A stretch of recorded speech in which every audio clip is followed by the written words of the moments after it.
lunch today, we had the great fortune to hear from Victor Davis Hanson, who was talking about those of us who have been repeatedly judged for our support of Donald Trump by these self-righteous, self-described anti-Trump superiors. And it called to mind something that happened to me last July. I had an exchange with a Hollywood heavyweight, and no, it was not Harvey Weinstein. That would have been an exchange of a different kind. And this Hollywood heavyweight approached me, and I got the whole condescending treatment about Donald Trump. I got the condescending tap on the arm. I got the look like feeling sorry for me that I was a Trump supporter. And he looked at me and he said, "Monica, you're a sweet girl and you're so smart. You can't possibly be for Donald Trump." And I realized in that second that I had a decision to make. Was I going to go through the usual excuses like, well, you know, I know, but I still... I decided in that split second to own it. And I leaned into this guy and I said, "Are you kidding me? I freaking love Donald Trump."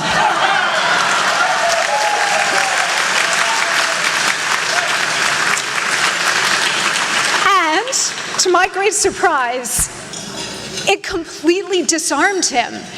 And he stood back, he wasn't expecting it. I said, "Are you kidding me? I freaking love him. And if I had 100 votes, I'd spend all 100 votes on Donald Trump." And he was immediately taken aback, and he said, "Oh, no, don't get me wrong. I hate her. I just don't know if I can vote for him." And it completely wrecked his entire line of argument. It worked like a charm.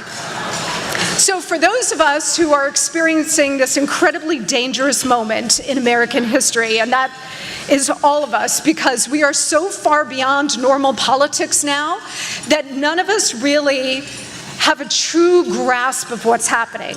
And all of us in this room have a better grasp than most people as to what's really going on. But I would say, I tell that story as an example of the strength we're going to need, all of us in this room, every American, going forward. It actually reminds me a little bit of the Watergate frenzy. And as many of you know, I worked for former President Nixon during the last years of his life. And I've been giving a lot of thought to what President Nixon's advice to the current president might be, and how we can all arm ourselves with Nixon's experience so we don't allow it to happen again. But first, I want to start with a question. Does the swamp always win? It's a question I've given a lot of thought to, because in the past, we've never really had to pose that question, right? Because yes, of course, the swamp always won. But the way we answer that question now, because it's an open question for the first time in a long time, is going to determine the future of this exceptional nation. Why has the swamp? And remember what the swamp is. The swamp is the ruling class, and it's comprised of the elites on all sides of the political spectrum. Why has it always dominated?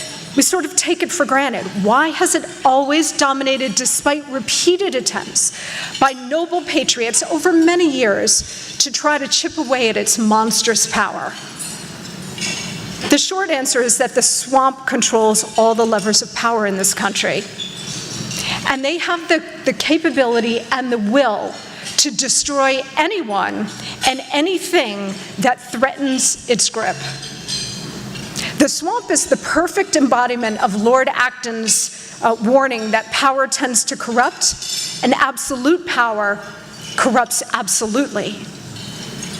There are so many other adages that we can apply to this epic cesspool of money and power and status and influence, all contributing to the supreme human and institutional corruption that we see in Washington, D.C. It's everywhere. And it's so daunting. It is a tsunami that comes and crushes anybody in its path. It's elected officials on both sides. It's the establishment on both sides. Their staffs, the media, federal bureaucracies, special interests, lobbyists, even some in the deep state who are supposed to only be focused on America's external threats, and even some in law and law enforcement who are only supposed to be interested in applying equal justice under the law. They've all become corrupted. And this ruling class has dined out on this rotten status quo for a hell of a long time. Until now. Because finally, this country has elected someone not of, by, and for the swamp. Someone who owes them nothing and does not fear them. Donald J. Trump. I freaking love Donald Trump.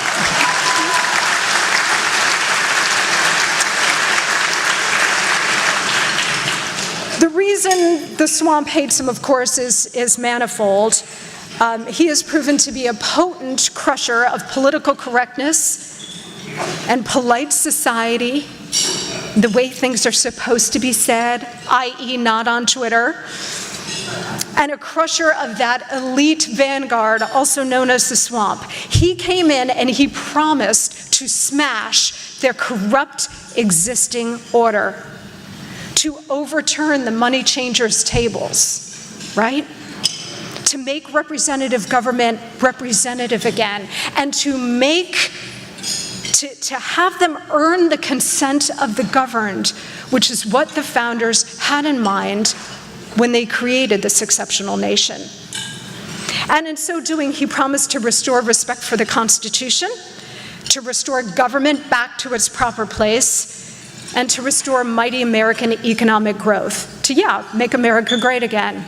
Simple concept, how refreshing, after years of being dominated and ruled by the swamp. Of course, most of these things, if not all of them, scare the living hell out of the ruling class. Having failed to destroy their nemesis during the campaign, they have now redoubled their efforts to kill his presidency. This is an effort, and I know this from personal experience, this is an effort that is going to be ongoing until the end of his natural presidential term or until they get him.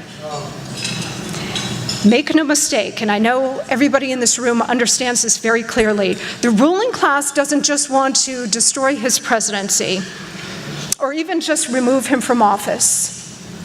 They want him in prison. Not the local clink, federal prison.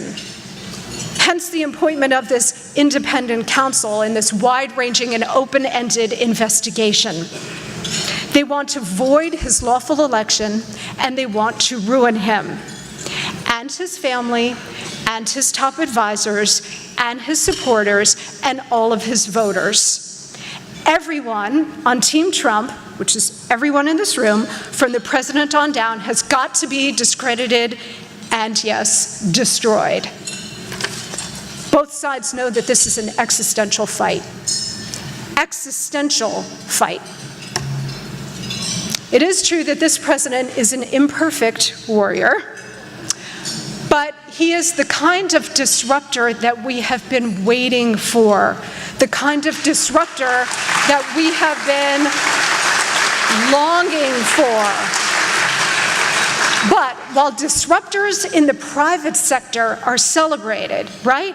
Henry Ford, the Wright brothers, Bill Gates, Steve Jobs, Uber. How many of us took an Uber here tonight? They're celebrated in the private sector, but disruptors in government are condemned and swept away. Why? Because in government there is no profit motive. The only motive in government is to get reelected, to amass power and keep it, to sustain and grow its influence, to spread its reach. Government is supposed to serve the people, but instead, it serves only itself. And that's why anyone who comes along like Donald Trump, promising to restore the country to the vision the founders intended, has got to be crushed. The swamp will not be threatened. In fact, it reminds me of Glenn Close's character in Fatal Attraction, where she says, "I will not be ignored." That's the swamp. And just as deadly as Alex Cross in Fatal Attraction. Their insatiable desire for ever more power and control has warped the rule of law, damaged our institutions, eroded confidence in our democratic and free market systems, and ripped the most extraordinary governing document in the history of the world, the US Constitution, to shreds.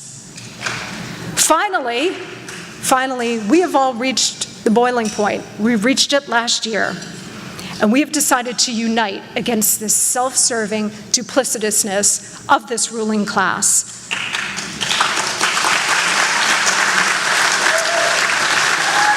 You know, for years, the most significant and dangerous split in the United States and frankly across the West has been between the elites and the rest of us, right? And the rest of us have been left to navigate the consequences of the decisions of the elites, from unrestricted immigration to high taxes, while those elites use their means to levitate themselves above those decisions and those consequences. Over the years, many people have tried to take a stab at this beast. All noble efforts, but they've all failed because they've all eventually been pulled under by the dark, dark seductions of the swamp.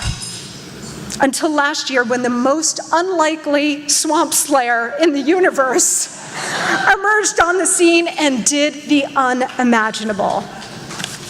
I remember a few weeks after Donald Trump came down the escalator in Trump Tower, he made that now infamous crack about Senator John McCain. Remember? He said, well, I don't think he's a war hero because he was captured, and I like people who weren't captured, okay? Holy hell broke loose. We all remember this. A day or two later, I was sitting with the owner of a major political publication. And he was ripping Trump's comments as everybody else was. He predicted the end of Trump's candidacy like that. He said, well, he had an interesting few weeks, but you know, Monica, it's all over for him. He's done. And I gave him a long look and I said, what do you mean? And he said, well, you know, you can't attack the military. And I looked at him and I said, but Trump didn't attack the military. He attacked John McCain. Yeah. And I said to him, the one point you're missing here is that the base hates John McCain more than they hate what Trump just said about him. And I said, mark my words, his poll numbers are going up, not down. And sure enough, they did. And they kept climbing, and he kept winning, despite making comments and moves that would have disqualified any other Republican candidate. And so it was that the man who never did this before pushed through a merciless 18-month campaign. First, he beat back 16 professional Republicans, some of whom had over $100 million. And then he had to fight a multi-front war on a different level.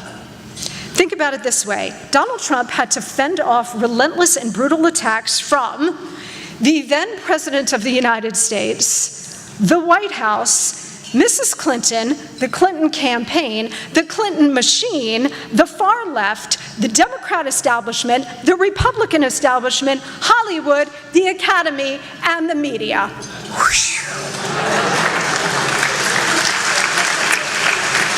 And yet, despite that unprecedented assault, he won that war too. On election night, I was on Fox News and I was surrounded by people who had mocked and dismissed Donald Trump for the previous 18 months, including as recently as earlier that day. And I was on camera at 3 o'clock in the morning when the race was called for him, and I'll never forget, Bret Baier looked at me first, because I was the first person 2 days after Donald Trump came down that escalator and told Bill O'Reilly, stop laughing, do not underestimate him, he's going to pull the whole thing off. So because I made that prediction so early, Bret Baier looked at me first and he said, Monica, thoughts? And I didn't look at him, I looked at America. And I said, this is the most astonishing political event of our lifetimes.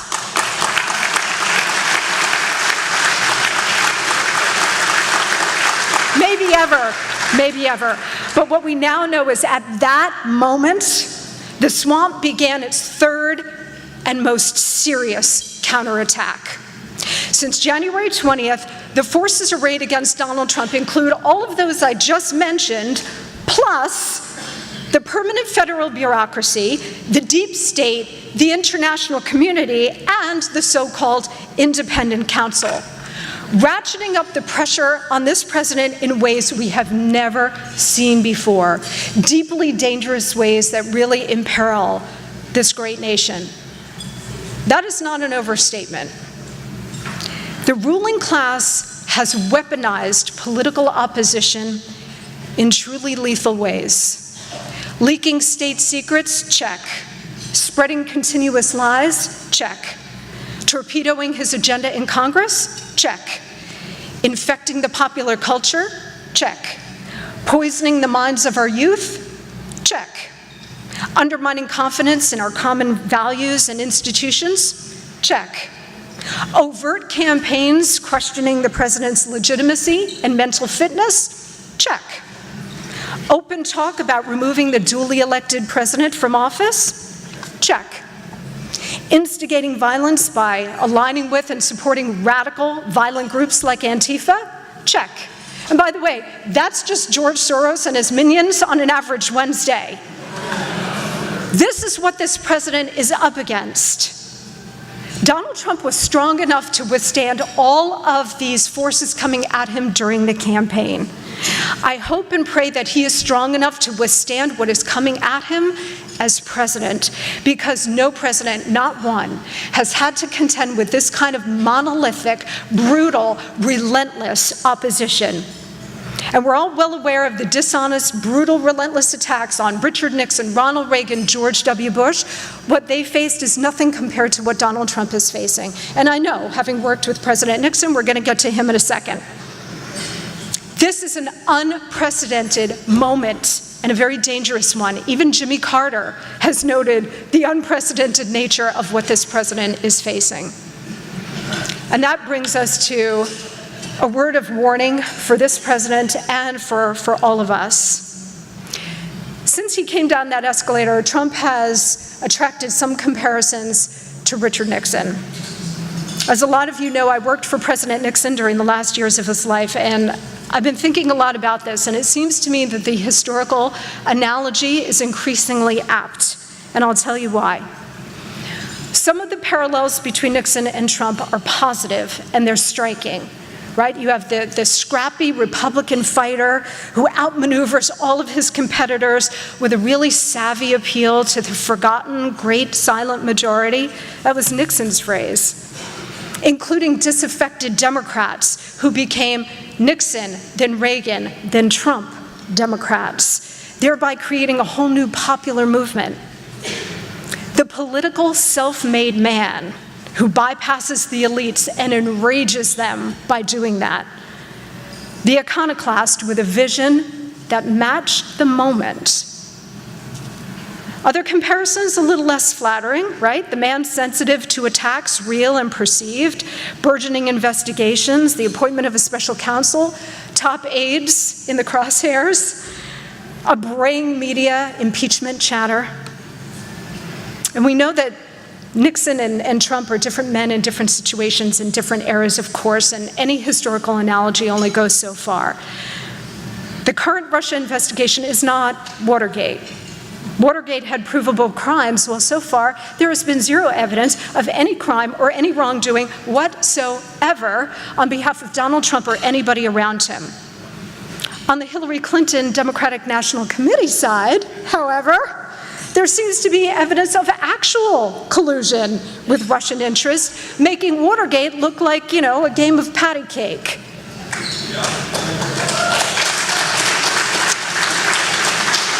Despite no evidence, at least so far, of wrongdoing, Nixon's experience, I think, should still serve as a cautionary tale for his successor.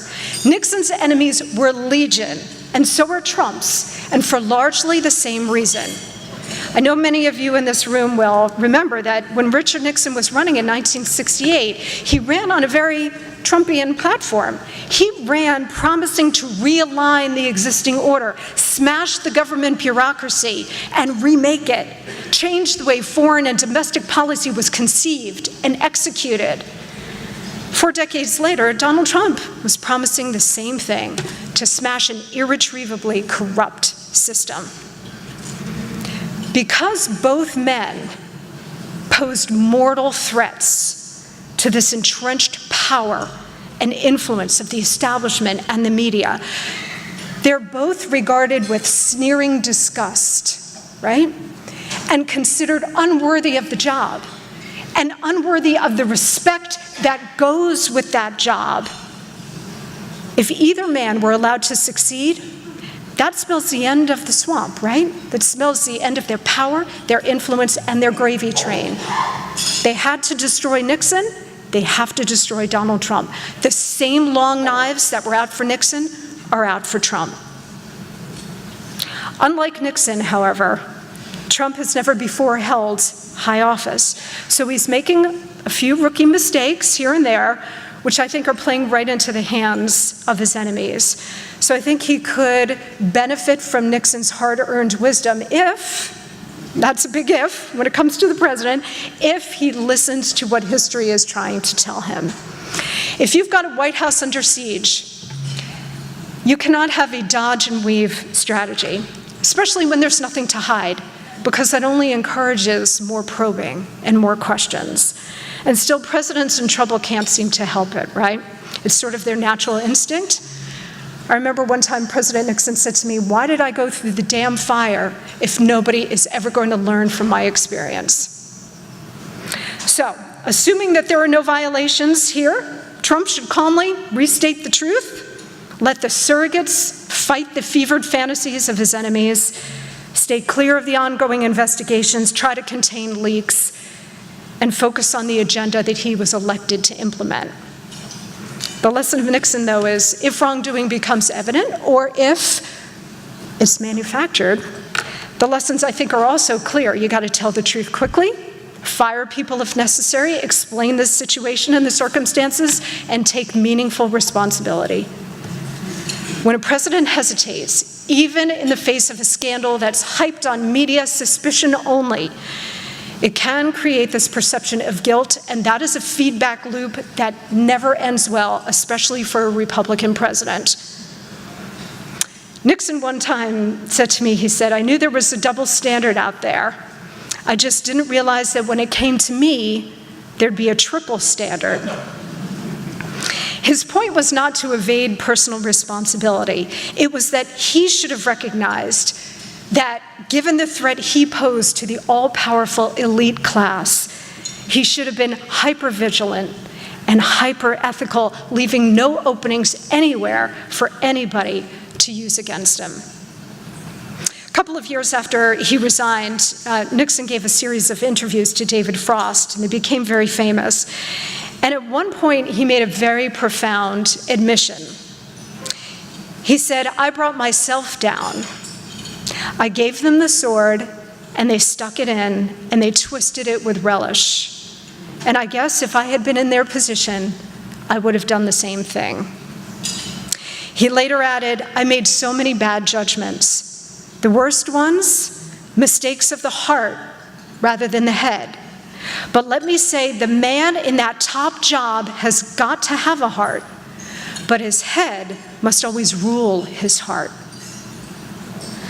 President Trump can enjoy a successful presidency, and he's had many, many victories in this existential war against the swamp.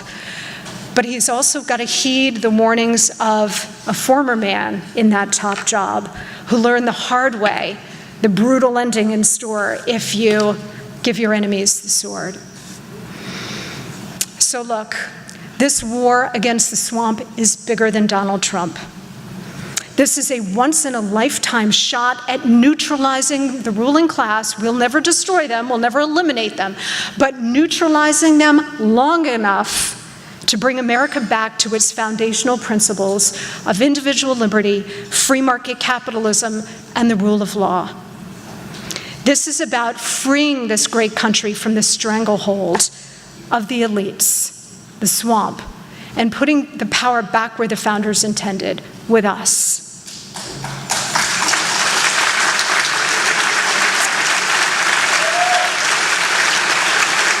But just as Donald Trump must do his part, we've got to do our part as well. The swamp has won its share of battles over the past year or so, claimed its share of scalps.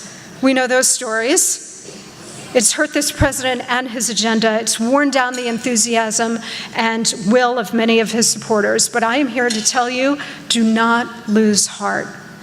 Many of us see our champion in Donald Trump. He may be imperfect, but in the words of former Secretary of Defense Donald Rumsfeld, you go to war with the army and the leader you have.